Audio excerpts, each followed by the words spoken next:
Thank you for coming. I wanted to talk to you about your familiarity with today's tech news. Frankly, it's been lacking. We're gonna have to catch you up. Let's begin.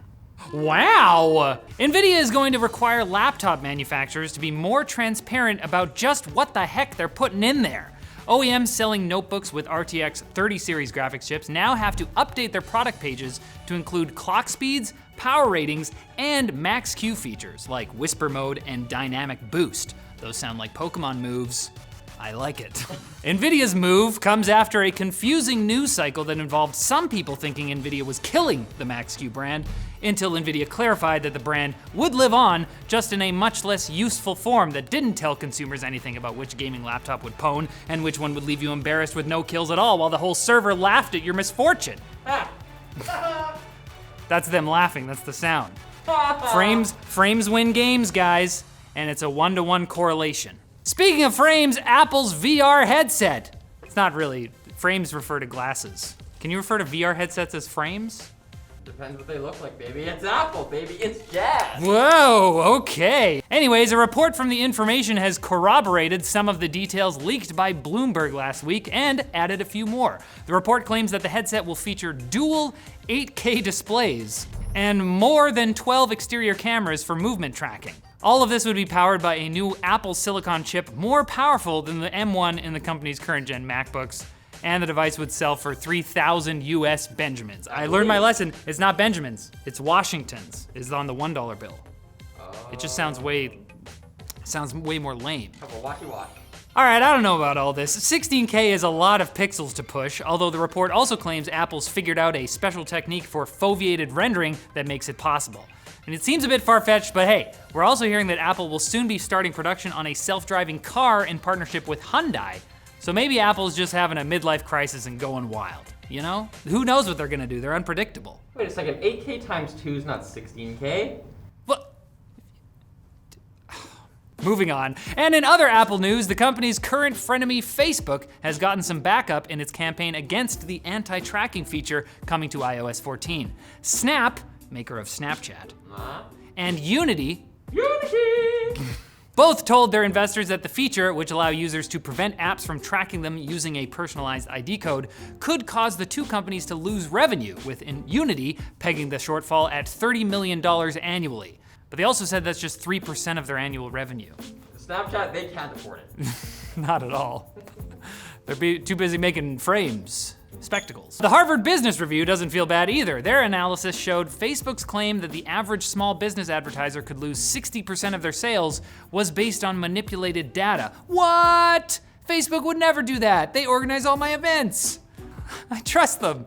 Despite the opposition, it looks like iOS's anti-tracking feature may be here to stay. According to Bloomberg, Google is looking into implementing a very similar feature in Android. Don't track me, bro.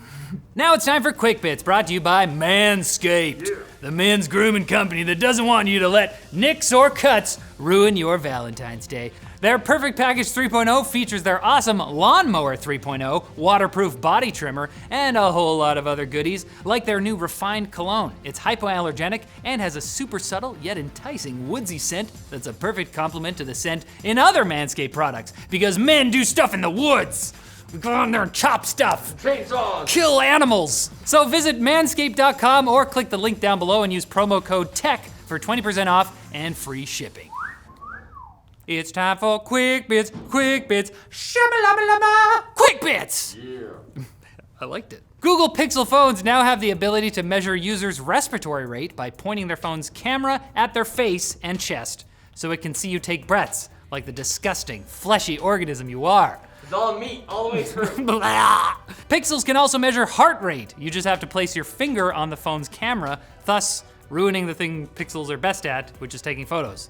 But what do you value more, taking nice photos or not having a heart attack? Can it smell my finger? I wish.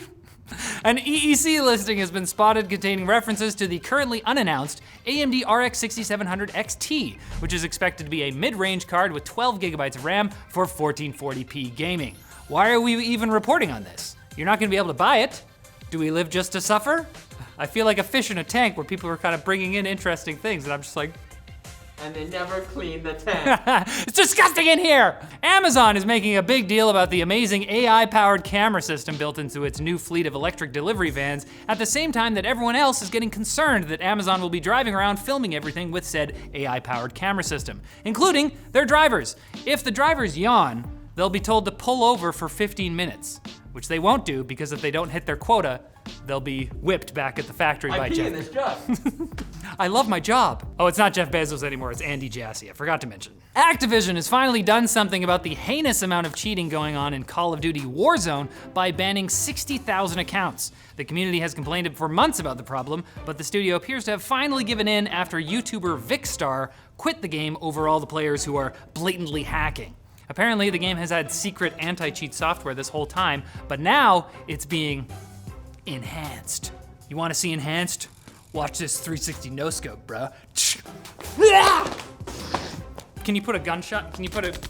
And Xiaomi's business model now apparently revolves around publishing videos about super wacky hardware concepts, like this phone, with 4 curved waterfall displays and 0 ports. Me waterfall. Every Xiaomi story is gonna be pirate stuff now. Yar me waterfall, don't go chasing them. It's not a real phone yet, but it is a real video, and that's what's awesome. Thanks, Xiaomi, for making me believe in nothing again. And I have nothing more to say, so this video's over. Come back on Monday for more tech news, because there's gonna be some. There's always some.